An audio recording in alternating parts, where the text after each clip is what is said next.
Chapter 4. And the children of Israel again did evil in the sight of the Lord, when Ehud was dead.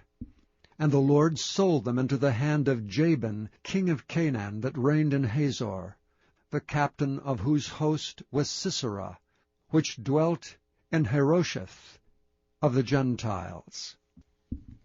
And the children of Israel cried unto the Lord, for he had 900 chariots of iron, and 20 years he mightily oppressed the children of Israel.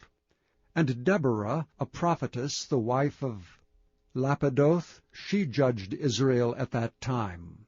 And she dwelt under the palm tree of Deborah, between Ramah and Bethel in Mount Ephraim. And the children of Israel came up to her for judgment. And she sent and called Barak, the son of Abinoam, out of Kedesh Naphtali, and said unto him, Hath not the Lord God of Israel commanded, saying, Go and draw toward Mount Tabor, and take with thee 10,000 men of the children of Naphtali, and of the children of Zebulun? And I will draw unto thee to the river Kishon Sisera, the captain of Jabin's army, with his chariots and his multitude, and I will deliver him into thine hand. And Barak said unto her, If thou wilt go with me, then I will go.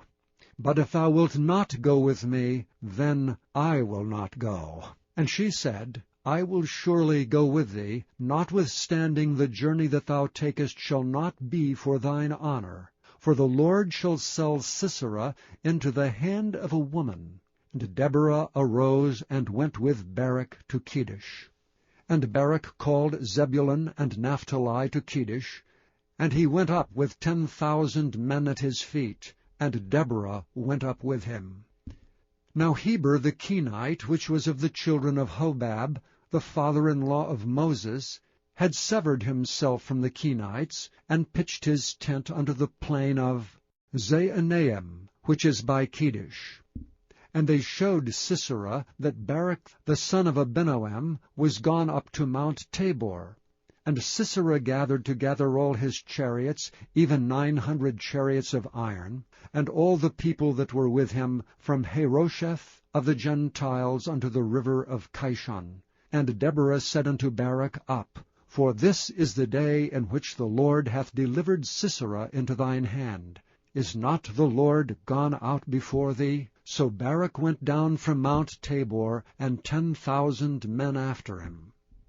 And the Lord discomfited Sisera and all his chariots and all his host with the edge of the sword before Barak, so that Sisera lighted down off his chariot and fled away on his feet.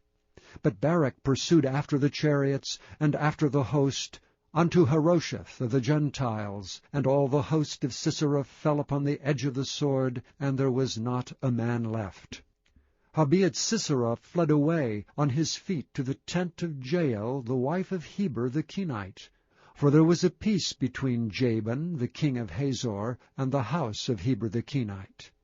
And Jael went out to meet Sisera, and said unto him, Turn in, my lord, turn in to me, fear not. And when he had turned in unto her into the tent, she covered him with a mantle.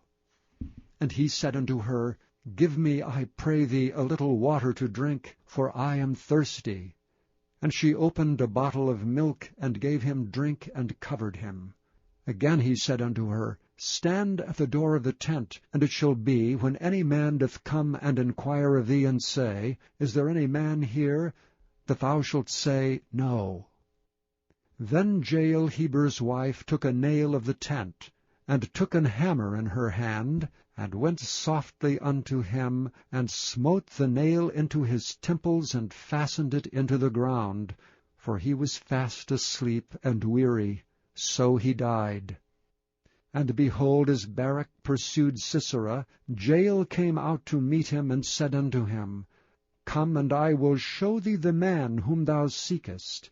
And when he came into her tent, behold, Sisera lay dead, and the nail was in his temples. So God subdued on that day Jabin the king of Canaan before the children of Israel.